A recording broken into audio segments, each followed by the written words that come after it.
If you have difficulties, I can start recording, Prabhu. Let me know. Almost there, Prabhu. Almost there. Okay, okay. Yes, Prabhu. We are online.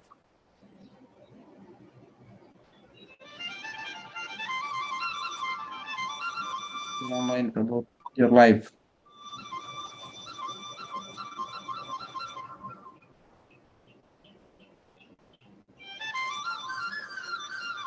Prabhu, you can speak. You're live. Oh, okay. You want me to start reading?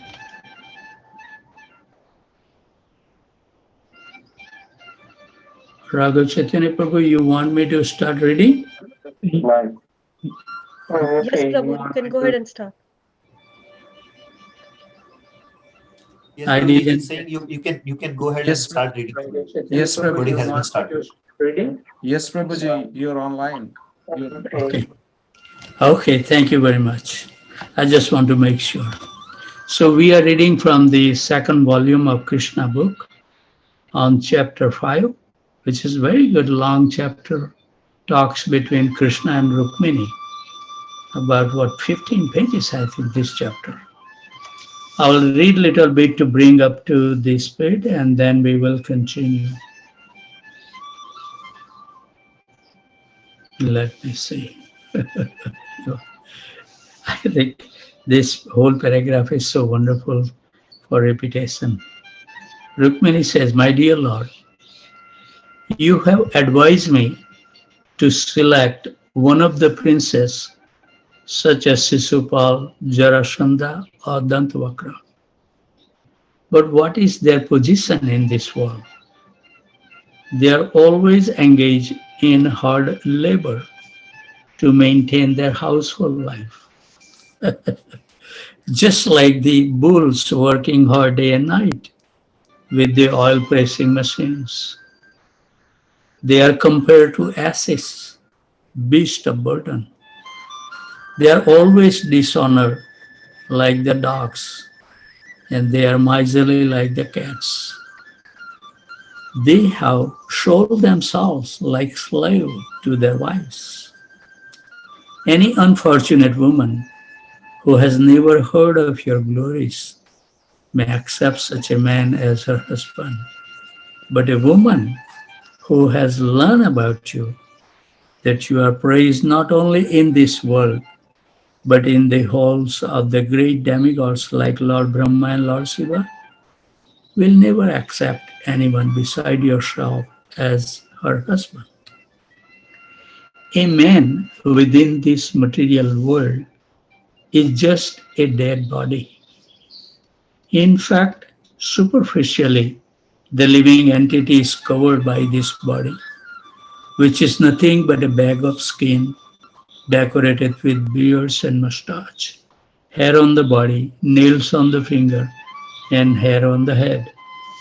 Within this decorated bag, there are bunches of muscles, bundles of bones, and pools of bloods, always mixed up with stool, urine, mucus, bowel, and polluted air, and enjoyed by different kinds of insect and germs. A foolish woman accepts such a dead body as her husband, and in sheer misunderstanding, loves him as dear companion. This is only possible because such a woman has never tasted ever blissful flavor of your lotus feet. And that shows the in the life of the gopis that they accept only Krishna as their husband. What a wonderful, heavy paragraph. So Rukmini continued, "My dear lotus-eyed husband, you are self-satisfied. It's not that with our service, Krishna need anything, He is always self-satisfied. You do not care whether or not I'm beautiful or qualified. You are not at all concerned about it. Therefore, your non-attachment for me is not at all astonishing. It is quite natural. You cannot be attached to any woman, however exalted her position and beauty may be. Whether you are attached to me or not, may my devotion and attention be always engaged at your lotus feet. What a wonderful prayer, huh? The material modes of passion is also your creation. So when you passionately glance upon me, I accept it as the greatest boon of my life. I'm ambitious only for such auspicious moment. So now, after hearing Rukmini's statement and her clarification of each and every word which he had used to arouse her anger of love toward him, Krishna addressed Rukmini now as follows. My dear chaste wife, my dear princess, I was expecting such an explanation from you, and for this purpose only I spoke all those joking words, so that you might be cheated of the real point of view. Now, my purpose has been served. The wonderful explanation that you have given to each and every word of mine is completely factual and approved by me. O most beautiful Rukminiji, you are my dearmost wife. I'm greatly pleased to understand how much love you have for me. Please take it for granted that no matter what ambitions and desire you might have, and no matter what you might expect from me, I'm always at your service. Haribol. And it is a fact also that my devotees, my dearmost friends and servitors, are always free from material contamination, even though they are not inclined to ask from me such liberation. So my devotees never desire anything from me except to be engaged in my service. Haribol. Teaching us a lesson Krishna is telling us directly. And yet, because they are completely dependent upon me, even if they are found to ask something from me, that is not material. But we have to show our complete dependency on Krishna. Such ambitions and desire, instead of becoming the cause of material bondage, become the source of liberation from this material world. So Krishna is promising us. So Krishna is continuing. My dear chaste and pious wife, I have tasted on the basis of strict chastity your love for your husband, and you have passed the examination most successfully. So Krishna always tests our devotion. So when the difficulty come in our devotional practices, we should take austerity and penances to maintain our vow to attract Krishna's attention. Not to have excuse today, this thing happened today, this thing will keep on happening throughout our life. There is not a peaceful day will sun will rise in the west, giving us something very nice so we can maintain now. Always there will be a difficulty, and this difficulty is nothing but an opportunity to show our love for Krishna. That I cannot exist without your chanting the holy name. Simple as that. I have purposely agitated you by speaking many words which were not applicable to your character. But I am surprised to see that not a pinch of your devotion to me has been deviated from its fixed position. Sometimes our spiritual master chastises us and we leave. You know, the spiritual master even, who are you to tell me like this, chastise me like this? You have not understood me who I am. That's our pride. But we can see now how we should act in those unfavorable circumstances. So he's saying that you have passed the examination, but I'm surprised to see that not a pinch of your devotion to me has been deviated from fixed positions. So when we do our devotional practice, we should never come back. We can go always forward. That shows our advancement.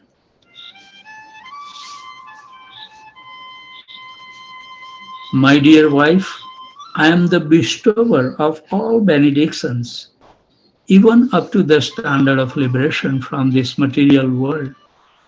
And it is I only who can stop the continuation of material existence and call one back home, back to Godhead.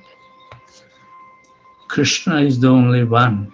And through chanting the Hare Krishna Mahamantra, so we should be so fixed on our chanting that everything else should move around that time.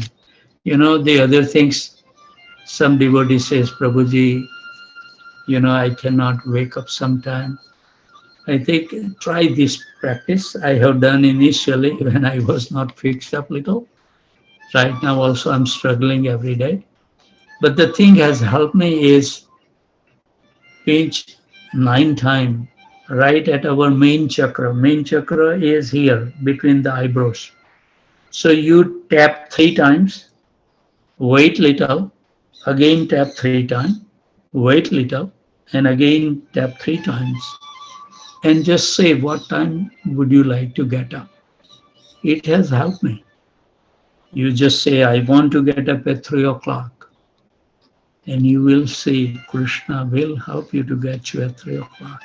This is one thing, something that has helped me. So I'm sharing with you. Whoever is struggling with this, or somebody cannot use even the alarm clock, this practice will help you. Okay. One whose devotion for me is adulterated, worship me for some material benefit, just to keep himself in the world of material happiness, culminating in the pleasure of sex life. One who engages himself in severe penance, not just little penance. Severe means it's impossible to do this thing. And austerity, just to attain this material happiness, is certainly under the illusion of my external energy. We work so hard, right? We never miss eating. You know, we always eat 3 times a day. Person who are engaged in my devotional service simply for the purpose of material gain and sense gratification certainly are very foolish. This is Krishna's words. Material happiness based on the sex life is available in the most abnormal species of life, such as the hawks and ducks. You know, Hitopadines, Ahar Nidra Bhay Maithunacho, Samayanam Pasubhi Samanaha, Dharma hi tesam adhika visesa, Dharma hi hina Pasubhi Samana. This is the first verse I heard from the lips of my spiritual master. First encounter, because he was asking me what time I go to bed, and I say, Gurudev, 10:30. And Gurudev right away say, you must be watching television. But actually, I don't have that much attachment. Actually, I have never seen even in the theater or on the TV, any movie without going to sleep. I have no interest. So I always go to sleep. So I told Gurudev that I don't have that much, once in a while I watch the news and some sports, but not like I'm attached that I need to watch every day. Then Gurudev quoted this verse, Ahar Nidra Bhayamaithunanchva. That if we are doing the same thing as all other pieces of life does, Dharma hi eso adhika vishes. Only we can distinguish human form of life from the animal life is Dharma. And Dharma, nobody can separate it. Dharma for the living being is surrender to Krishna. Dharma of water is liquidity. Nobody can change it. So our dharma, nobody can change it. And in that position only, we won't suffer. We are suffering because we are not maintaining our original position as a servant of God. That's the primary reason of suffering in this material world. We have heard many times, we have listened many times, we have read many times, but this doesn't sink into our mind and heart. I can speak for myself, so please do not feel bad. Persons who are engaged in my devotional service simply for purpose of material gains and sense gratification certainly are very foolish. Material happiness based on the sex life is available in the most abnormal species of life, such as the hawks and dogs. No one should try to approach me for such happiness because it is available even if one is put into the hellish condition of life. So don't worry about those. That is given to you at any time. Krishna is making very clear. It is better, therefore, for the persons who are simply after material happiness and not after me to remain in that hellish conditions. Krishna is going deeper. Material contamination is so strong that everyone is working very hard day and night for material happiness. The soul of religiousness, austerity, penance, humanitarianism, philanthropy, politics, science, everything is aimed at realizing some material benefit. That's why all of the process, Krishna is smashed. No karma, no jnana, no yoga, nothing will help. For the immediate success of material benefit, the materialistic person generally worships different demigods. And under the spell of material propensity, they sometimes take to the devotional service of the Lord. So that, the demigod worship is also condemned. It's not a topmost activity because all these demigods are servant of God.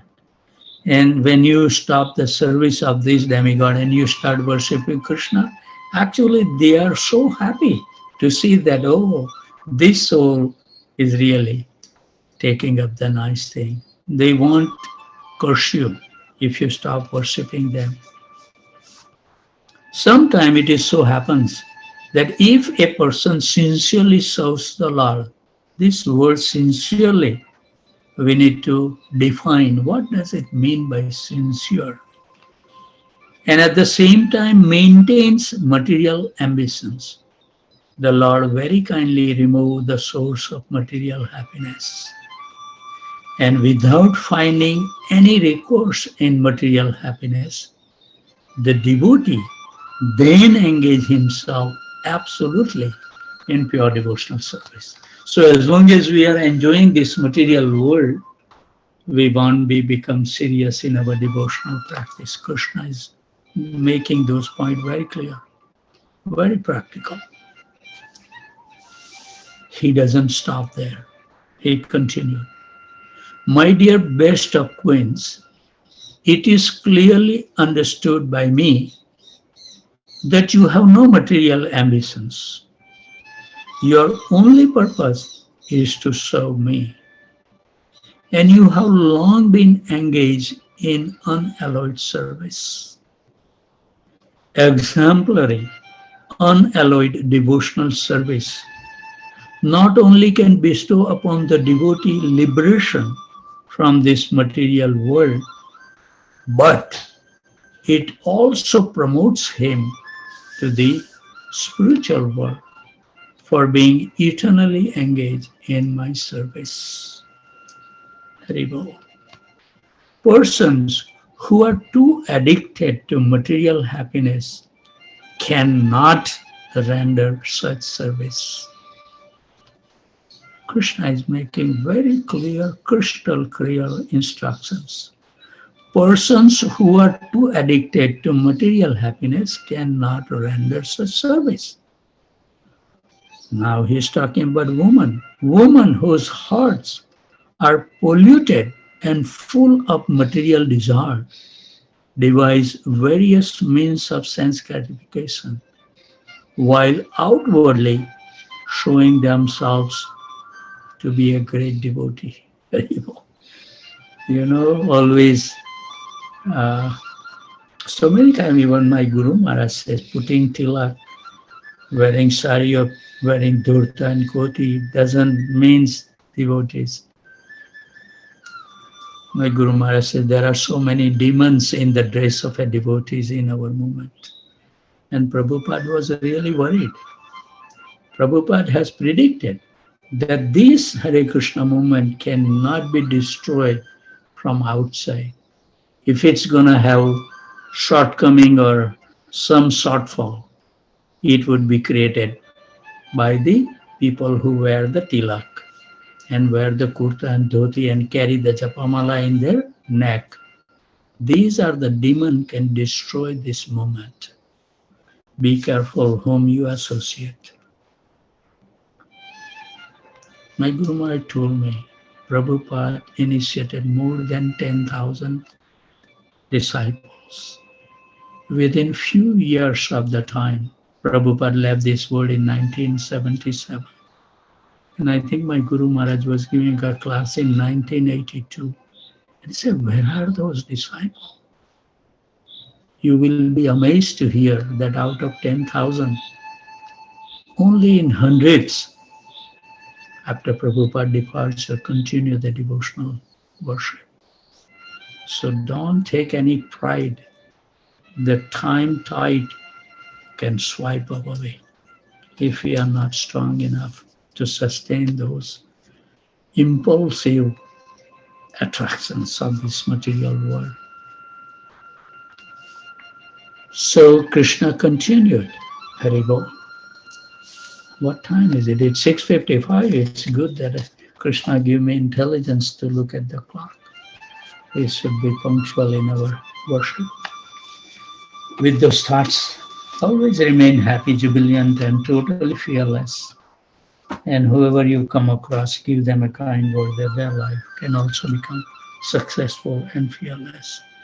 With those thoughts, I would like to sincerely offer my humble obeisances at the dusk of this wonderful Vaishnavas and Vaishnavi who join every day. As we were reading, Raghunath Das Goswami used to offer 1,000 obeisances to Krishna and 2,000 obeisances to the devotees. So here is my chance, I offer my humble obeisances, at least through my mind. At least I can reach in hundreds like that. But whenever I visit a temple, I try to offer my humble obeisances to whoever I met. I'm trying. With those thoughts, I would like to offer my obeisances to the devotee who joined from Houston, Fresno, Connecticut, New Hampshire, Aurora, Illinois, New York, New Jersey, Virginia, Boston, Boise, Atlanta, Phoenix, Tempe, Austin, College Station, San Jose, Portland, Dallas, Detroit, Chicago, Naperville, Philadelphia, Charlotte, Baltimore, Baton Rouge, Alachua, Orlando, Sanford, Jacksonville, San Diego, Loganville, Georgia, Maine, Ottawa, New Orleans, Toronto, Kolkata, New Delhi, and Pondicherry. Vanchakalpatarubhasya kripa sindhubhaivacha patitanam pavanebhyo vaishnavebhyo namo namaha. So thank you very much, and we will continue chanting. I will lead until 7:30, and then I will continue chanting after 7:30 unless someone can unmute. That's what I desire to see, that you should come forward